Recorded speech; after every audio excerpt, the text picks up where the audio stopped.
Mhm. Hello, people of the internet, and welcome to actually the first episode of introducing the speakers of the Lifestyle Design Convention. Today, with me, it's going to be John Cooper, a good Mm, old friend of mine, who will also speak mm. at the convention.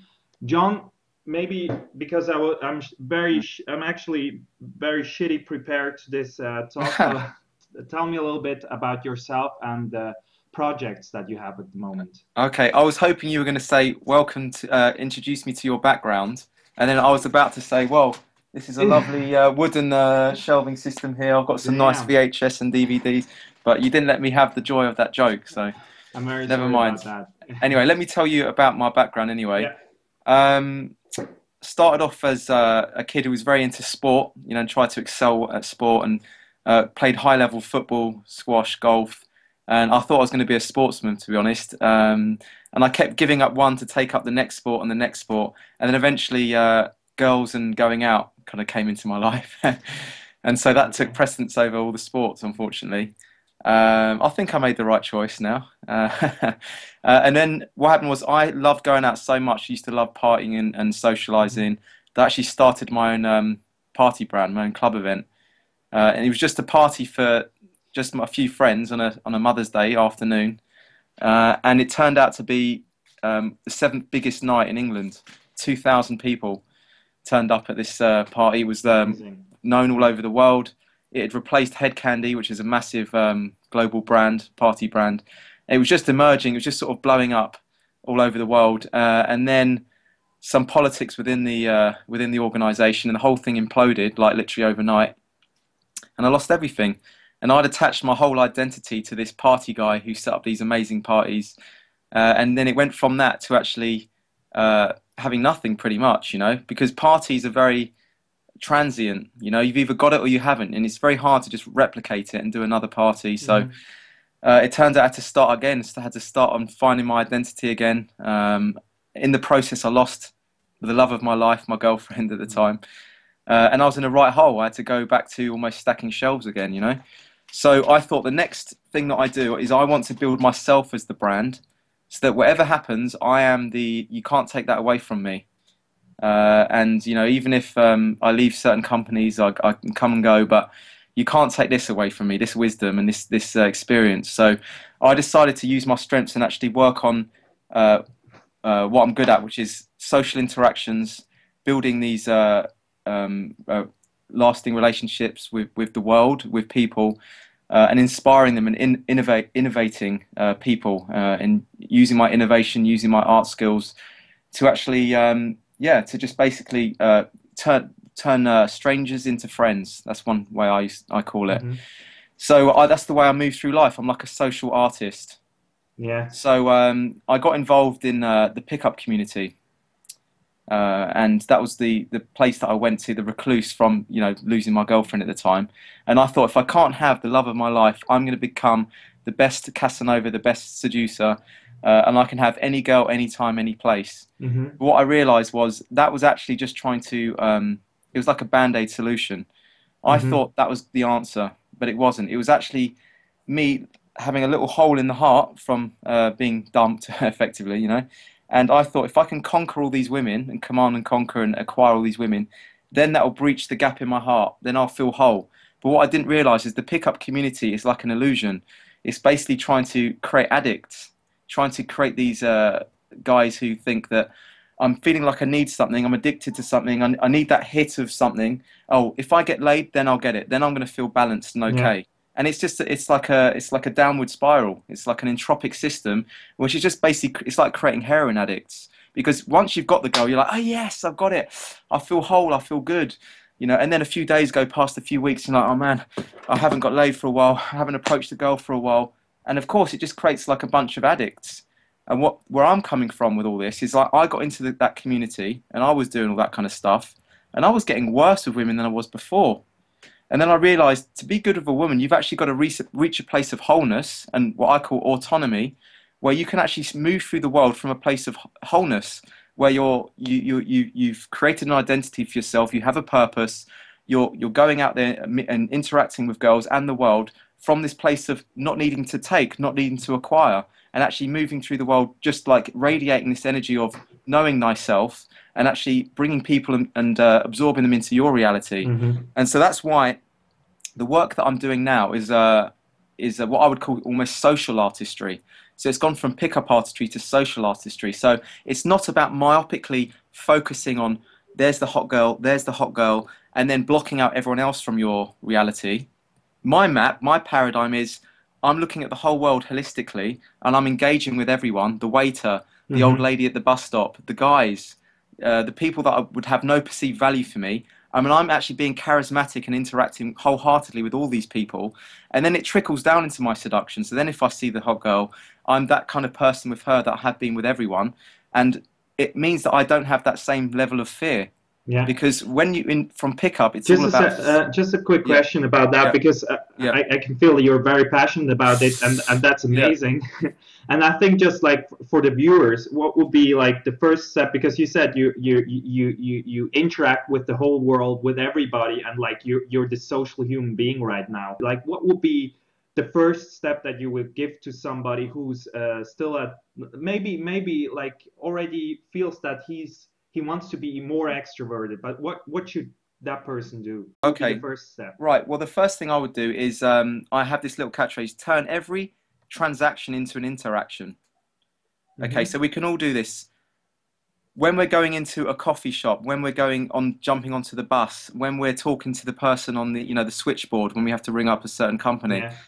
Those are all transactions. They're all a way of like conveying we need something, they're going to give us this, and then see you later, nice British pleasantry, and then off we go. Mm-hmm. That's what we all do, and we think we're being really nice doing this. We're not. That's actually coming from a certain place of separation and fear.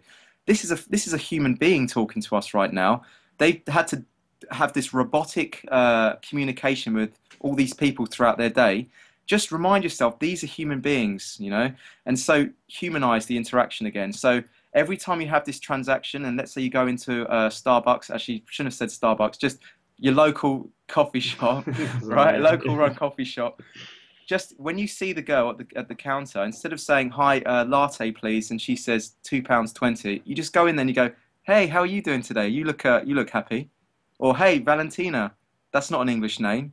Or hey, you're looking stressed out. Mm-hmm. Whatever it is, just bring a certain level of humanization to that transaction, if you Mm-hmm. like, and you'll be amazed at how it just brings them out of that robotic, like zombie-like mechanical action that they're taking at that point, Mm-hmm. and their face lights up, man. And in that moment, you have like a soul connection, and it's a beautiful, beautiful feeling. And what that does is, as you start layering that throughout your day, you start to become almost transcended from this like low vibration of separation and fear and dog eat dog and competitive nature in the world, and you start to see everyone as humans, and you start feeling integrated and falling and connecting to your whole again, as in the WHOLE, as opposed to someone that's trying to just keep their head down, not make eye contact.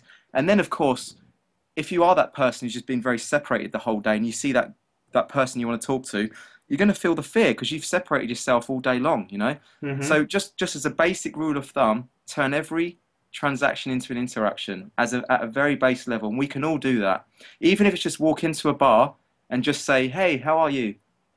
and then make your order. Just that alone makes a whole world of difference. So if everyone could do that, the world would just be a better place. Yeah, absolutely. I completely agree. John, when I asked you what should I write in your description on the Lifestyle Design Yeah. Convention webpage, you said I should call you a poetic terrorist. Yeah. Can you maybe elaborate on that? Why the hell do you call yourself a poetic terrorist?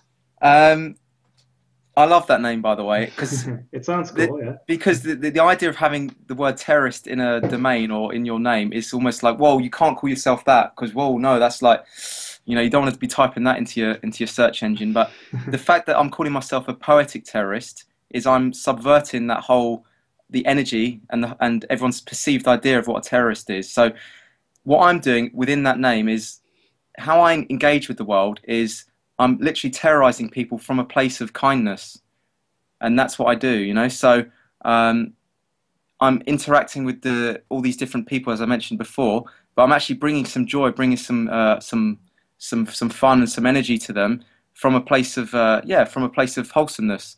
And that's why I'm calling it Poetic Terrorist, because I'm running a series at the moment of little short films where I'm actually wearing a balaclava and I'm actually running up to people and like giving them a rose, a red rose, or run up to them and actually plant money on them and run off. But my intention there, the underlying intention is I want to inspire people to come from a place of intentionally giving from their hearts, and don't live in fear. Basically, try and see everyone on an equal playing field rather than from a place of separation. And so I guess that's the name, Poetic Terrorist, Yeah. and it kind of blends well into my coaching philosophies and also my art direction. Cool, man. Thanks.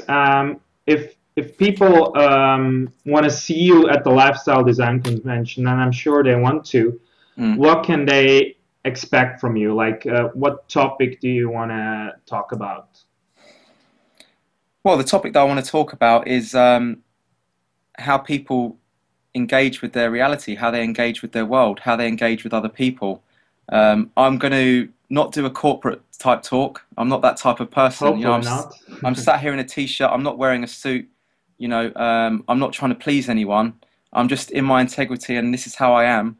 And I'm going to show the world how John Cooper does things and how I make connections very quickly with people, how I treat strangers as friends, you know, how I can just move into a place and feel very connected to it, how to be a poetic terrorist, how to live life as an artist, not a mathematician, not to strategize, to try and trying to bring out your sole purpose and enjoy your life.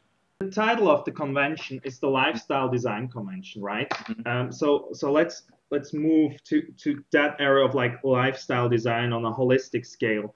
Why do you think it is that so many people, even though they have kind of an idea what they really would like to do in life, Mm. they're not living their life of their dreams?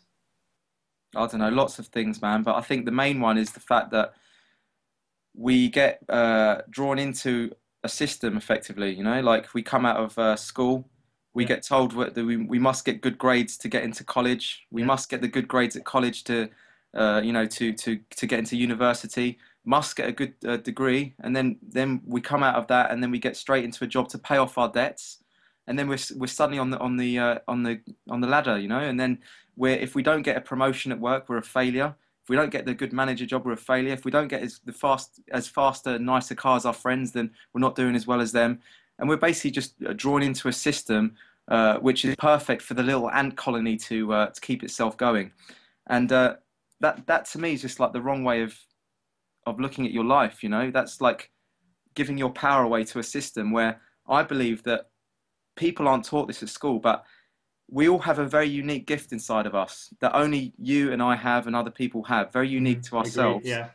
And it's our job to spend as much time as possible irrigating that special gift. And once we've found out what that gift is, then it's up to us to share this with as many people as possible and inspire the organism, going back to the, you know, the holistically again. Mm-hmm.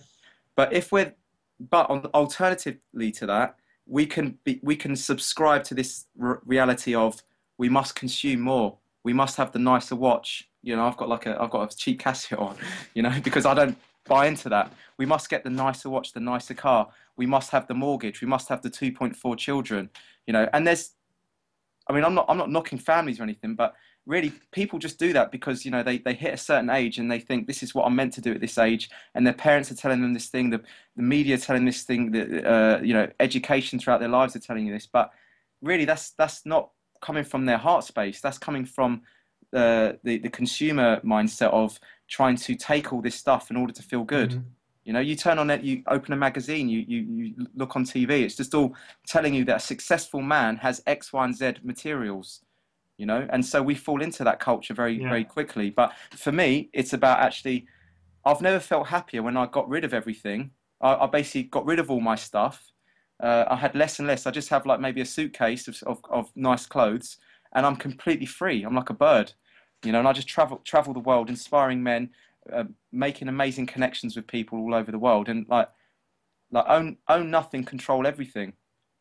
But unfortunately, we live in a world where we're kind of told to control, own everything, you know. But that to me just holds people down into their same geographic locations, same mental and psychological states, Whereas for me, I would quite like to see people actually finding out what it is they want to do, feel into that exhilaration, feel into that excitement, and follow your bliss from that place, Hmm. and then try and bring that to the world. Yeah. You talked about finding out what your gift is, basically. What do you think would be a good question that people should ask themselves? Because Mm. sometimes a lot of people are not like so much in contact with their emotions or themselves or their bliss, as you called it. Yeah. What would be like the first, or what would be a good question or a good process that they could go through to get closer to finding out what they really want to do with their lives? Well, I mean, the first stage would be like try and go back into your timeline and figure out the times that you felt most exhilarated. Yeah, And I'm not talking about the kind of uh, debaucherous kind of sexual experiences or yeah, stuff where you've acquired something. You know, like I can feel quite exhilarated getting a Domino's pizza and just monging out on my sofa. You know, I'm talking about the times where you felt into your sole purpose and you almost entered this stage of, it's almost like a state of flow where you felt kind of like connected to the universal energy somehow, and like it was almost like you were, it was a form of contribution back to the organism. Does that make sense? So, hmm, when I stand up on stage, for instance, and I talk, I'm connecting to that soul purpose because I'm actually contributing my skill back. that's You what know, that's what I find very interesting. So the thing that that excites you, but at the same time, it's mostly something that you give back, exactly. Yeah, something to other people or the yeah, world in general. Yeah. Okay. yeah. Because Yeah. basically, by doing that, it's like a give and receive of that universal energy passing through you, Yeah. and you almost act as like a conduit of this this energy. Yeah. And like if everyone's taking in the world, then like the organism's not growing, is it? It's just like it's parasitically being sucked dry. But if there's people in the world that are channeling this energy and giving it back to the organism, the whole thing's going to grow. And so Yeah. that's why when I'm in that stage, even if it's like making music, if it's like teaching, if it's coaching, if it's standing on stage talking, if it's like creating a product or some kind of concept idea, then I know that this is benefiting somehow other people, and I feel good about that. You know, Hmm. and I think that's for me, it's about creating something which isn't just for your own, monetary benefit, but it's actually has some kind of impact on the world somehow. Hmm. And I think that's when you hit that stage of flow and you start feeling really exhilarated by it. Yeah. And then you know that that is something that you should be carrying on doing. And then Cool. I would say, dream up your best ever reality. So if you could wake up tomorrow and be doing have the most perfect day, what would that look like? And really dream big, dream bloody big. It might be sitting on a beach, having a coke, drinking out of a coconut.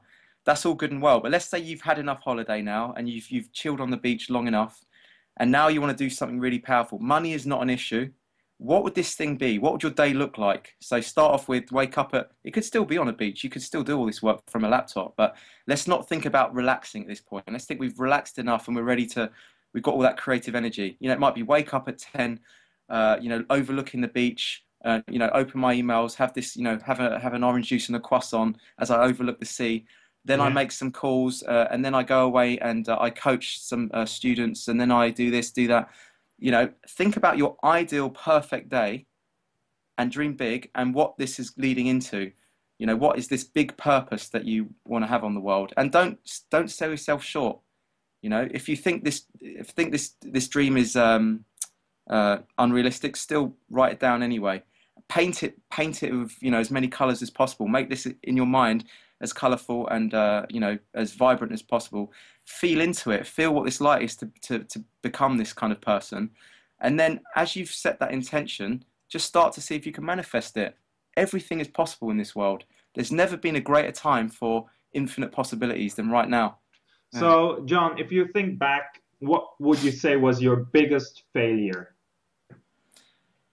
That's a tough one to answer because all the times that things failed, they actually opened a door to something bigger and better. When looking back, that was a necessary action for me Yeah. to move forward in the world. Had something not have broken down, I might have been stagnating and not growing, and that to me is death. So the only failures when I really look back and I feel like it's a failure are the times that I didn't take action. I just stayed still and I didn't take a risk.